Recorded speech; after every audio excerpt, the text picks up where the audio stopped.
Hello mga karil, for today's vlog, magluluto tayo ng ginataang tilapia. Kasi day off ka na naman, yes!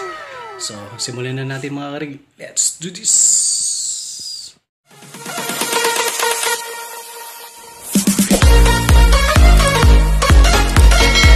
Kumusta mga karil? So, hapon na naman, magluluto tayo ng pang dinner. Milig talaga ako magluto, so ngayon lang ulit ako magluto. Ngayon, magiginataang tilapia tayo. So, niready ko na to kanina eh. Nilinisan ko na yung tilapia. Diyan yung mga ricado, sili. So, wala nang ibang pwedeng ihalo kasi pwede naman na tong pechay siguro. Saka wala akong nabiling nyug sa palengke, kaya ito muna gagamitin natin.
Nanadya pa si Manong driver. Yes, ilalagay na natin yung pechay. Yan.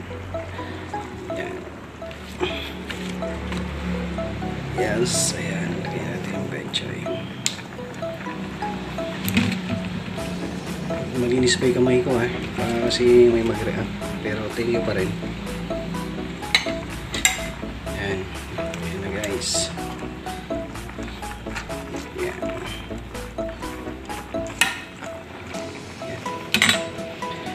So ayan, kompleto na natin, ilagay na natin gulay, hintay na lang po natin kumulo ng ilang minuto, then pwede na natin siya. So ito na mga karil, natapos rin natin niluluto natin ginataang tilapia. So titikman naman natin ngayon kung masarap.